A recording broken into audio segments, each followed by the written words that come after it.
Hi, I am doctor Dilpreet Bajwa. मैं एक ENT surgeon हूँ और हम बात करेंगे इस वीडियो में स्नोरिंग के बारे में। पिछले वीडियो में हमने बताया कि सिंपल स्नोरिंग क्या होती है और डेंजरस स्नोरिंग क्या होती है।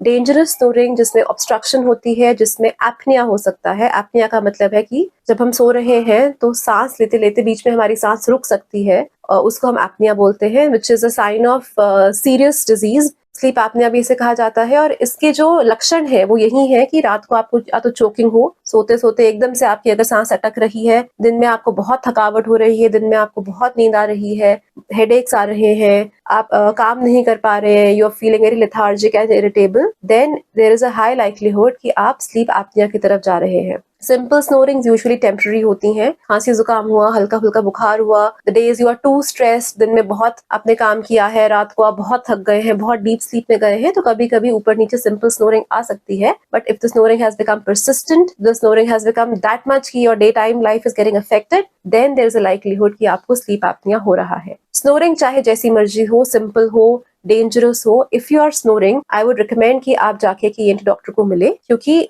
एक ENT doctor has to check you up properly. आपका नाक चेक करना पड़ेगा, नाक के पीछे का रास्ता चेक करना पड़ेगा, आपको टॉन्सिल्स तो नहीं है, कोई टंग में प्रॉब्लम तो नहीं है। तो ये फाइबर ऑप्टिक एंडोस्कोपी करके हम चेक करते हैं कि किन किन एरियाज में इश्यूज आ रहे हैं, किन किन एरियाज में ऑब्स्ट्रक्शन हो रही है। That helps us in diagnosing physically कि आपको स्नोरिंग के रीजंस क्या है। सेकेंड बहुत इंपॉर्टेंट टेस्ट है जिसको हम बोलते हैं sleep study. Basically it is a study which is done और a test which is done at night. जब आप सोए हुए होते हैं उस समय बॉडी के ऊपर कुछ इलेक्ट्रोड्स लगा के कुछ पैरामीटर्स चेक किए जाते हैं, जिनमें ये देखा जाता है कि जब आप रात को सो रहे हैं तब कितनी बारी आपको खराटे आ रहे हैं, कितनी बारी आपकी सांस रुक रही है। जब भी खराटे आ रहे हैं या सांस रुक रही है उस समय आपकी बॉडी की ऑक्सीजन सैचुरेशन कितनी डाउन जा रही है, ऑक्सीजन के डाउन होने पे हार्ट के ऊपर कितना जोर पड़ रहा है, कितना हार्ट रेट बढ़ रहा है। So basically this study is called as a sleep study और ये यही बताती है कि जो आपकी स्नोरिंग है वो डेंजरस है या नहीं है, क्या आप स्लीप एपनिया की तरफ जा रहे हैं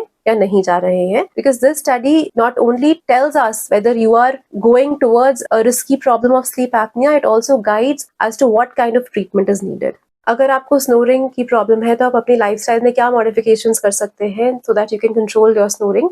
One is that weight reduction is very important. अगर आपका वजन ज्यादा है, अगर आपका BMI 25 या 30 से ऊपर है, तो वेट रिडक्शन से देखा गया है बहुत बार स्लीप एपनिया और स्नोरिंग की प्रॉब्लम कंट्रोल करी जा सकती है। सेकेंडली, अगर आप स्मोक करते हैं या आप अल्कोहल कंज्यूम करते हैं तो आपको स्मोकिंग और अल्कोहल छोड़ना पड़ेगा, बिकॉज स्मोकिंग एंड अल्कोहलिज्म से हमारी मसल्स बॉडी की रिलैक्स कर जाती हैं, जो भी सोने को कंट्रीब्यूट करती है। थर्डली, अगर आपको थायराइड का, शुगर का कोई और क्रॉनिक डिजीज है तो you need to work on that also. Thyroid control करना जरूरी है, शुगर को कंट्रोल करना जरूरी है। Fourthly, many a time surgical procedures भी करने पड़ते हैं। अगर नाक में कोई दिक्कत है, एडनॉइड्स की दिक्कत है, नाक में पॉलिप्स है, टॉन्सिल्स की दिक्कत है, तो उनको सर्जिकली करेक्ट करना भी पड़ सकता है। Last option for a patient with sleep apnoea, last but not the least option is to use a CPAP machine which is a continuous pressure machine जो रात को लगानी पड़ती है, ताकि रात के टाइम जब आप सो रहे हैं और जिस भी ऑब्स्ट्रक्शन के कारण प्रॉपर्ली